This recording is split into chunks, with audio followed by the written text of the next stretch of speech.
Welcome back to our channel. Today is Tuesday, a beautiful day to dive into the absolute madness that is Port Charles. We have so much to unpack today, and honestly, my mind is spinning from all the chaos.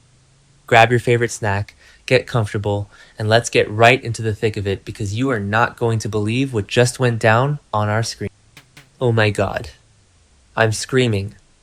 I literally cannot even deal right now because Jason is finally back. I was eating dinner and literally choked on my food when he walked on screen. I had to pause and text my friend immediately because I was not emotionally prepared for this level of drama. Do you understand how long we have been waiting for this? It is officially the 16,000th episode of General Hospital, which is insane, by the way, and bringing Jason back for this milestone is just iconic. Seriously, I have chills. Okay, but listen, Jason is back, but he is not the same. He has been locked up in that WSB black site in Jakarta, Indonesia, enduring absolute hell, and you can just see it in his eyes. The trauma is so real.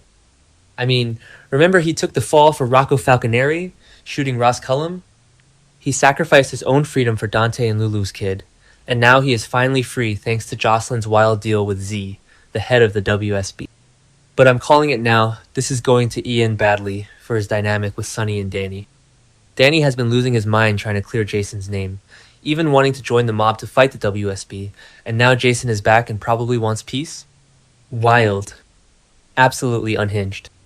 Oh wait, before that happened, actually, I forgot to mention earlier, but we need to talk about Britt Westbourne. Britt finally has her freedom in more ways than one, and I am so here for it. Lucas Jones is sitting there questioning her about what she is going to do with her life now that she's free, and my jaw dropped just thinking about everything she just survived. She and Rocco were on the run in the British Virgin Islands, and she thought her Huntington's disease was returning. But it was a complete fake-out. Ross Cullum had her injecting saline this whole time, and Marco Rios died for literally nothing trying to reverse engineer. And don't even get me started on that. The WSB cops arresting her in Tortola actually saved her life because Cullum had secretly swapped her meds with poison. The arrest stopped her from injecting it. I was yelling at my screen when that happened. So now Britt is back in Port Charles, the charges are presumably dropping or she's out on bail, and she has a totally blank slate. Lucas is like, what are you going to do now? And honestly, she deserves a vacation. A real one, not a WSB hunted. She needs to get it together, I swear, but I am so happy she... Okay, where was I? Right, so back to the absolute mess that is Brooklyn Quartermaine. I can't breathe. Brooke Lynn actually came clean to Harrison Chase about framing his ex-wife Willow for the hit and run. I was like, finally. She sat there and admitted that she used Sonny's fixer, Brick, to doctor the GPS trip log in Willow's SUV so it would look like Willow was on Route 91 the night Jordan Ashford and Curtis Ashford were run off the road. Chase was absolutely horrified. As he should be. The audacity of this woman. But wait, it gets worse. Brooke Lynn completely manipulated the conversation. Chase's constant hero fixation on Willow has been taking a massive toll on Brooke Lynn, so she literally looks at him and asks if he pushed her toward doing this. She blamed him. I am dead. I am actually deceased. She made him feel guilty for paying too much attention to his ex-wife. Chase, being the gullible guy he is when it comes to the women he loves, actually falls for it. He struggles to get over the setup, obviously, because she faked police evidence, but he acknowledges that maybe he needs to put some strict boundaries in place when it comes to Willow. At this point, I'm yelling at my screen. Why would he do that? He is a cop. Well, he was a cop. His career is a mess right now. But still, he should see right through her. And here's the kicker. The absolute worst part, which is insane, by the way. Brooke Lynn left out the most important part of the story. She confessed to the frame-up, but she did not confess to being the actual driver. Chase still has no idea that Brooke Lynn had been drinking that night, drove her car, forced Jordan and Curtis off the road, left them bleeding on the asphalt, and sped away. She is letting him think she just framed Willow out of jealousy, not to cover up her own massive felony. Mark my words, this is going to blow up in her face so badly. Chase thinks they are moving past this and setting boundaries, but Brooke Lynn is keeping this massive, rotting secret buried. She is setting herself up for the most catastrophic marriage drama down the road. And let's not forget, Tracy Quartermaine already knows the truth. Tracy figured it out during a screaming match with Willow. So Brooke Lynn has Tracy breathing down her neck, and when Chase finally learns the full truth, it is going to level their marriage. I cannot wait.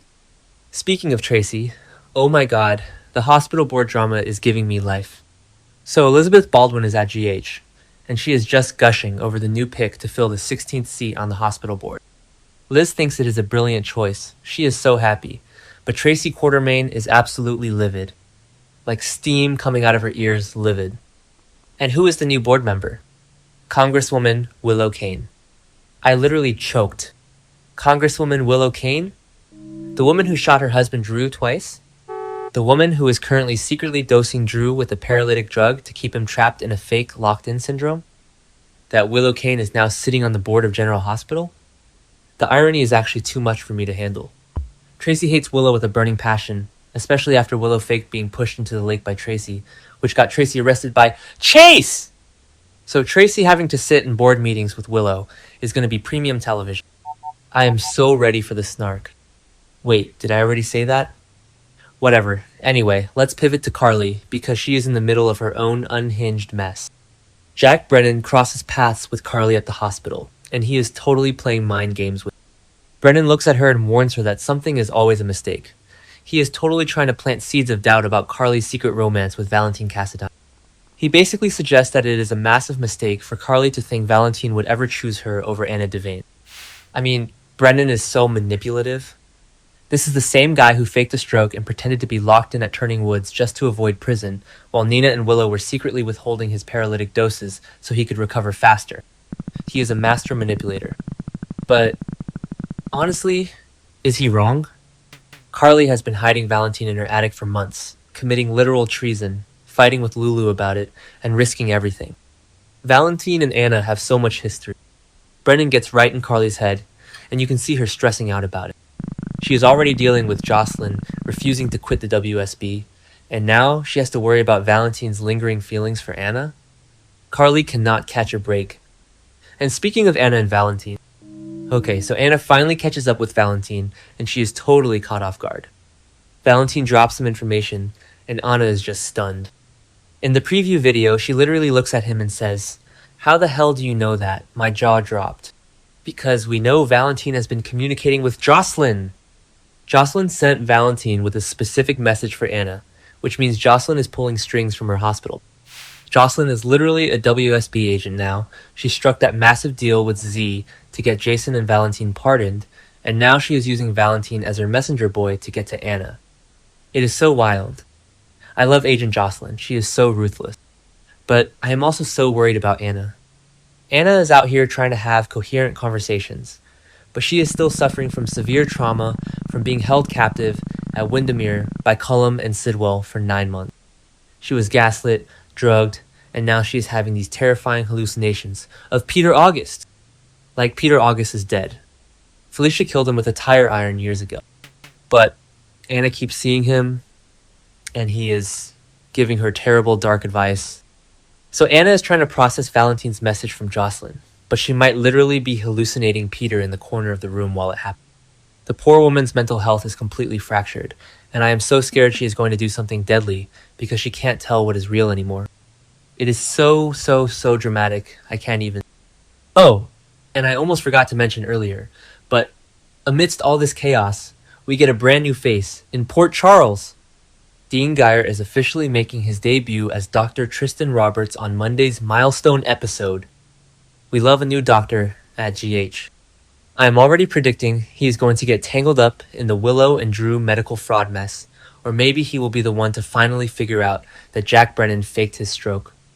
Or maybe he'll treat Anna. Who knows? But he is gorgeous, and I am ready for the new eye candy. Seriously, this show is firing on all cylinders right now. Between Jason's epic return, Brooke Lynn's half-baked confession, Willow infiltrating the hospital board, and Anna's precarious grip on reality, I am going to need a support group to get through the rest of the week. I am calling it now. Brooke Lynn's hit-and-run secret is going to come out at the worst possible moment, probably right when Chase and Willow are forced to work together, and it is going to destroy everything. Mark my words. Okay, I literally need to go process all of this. I will catch you guys later.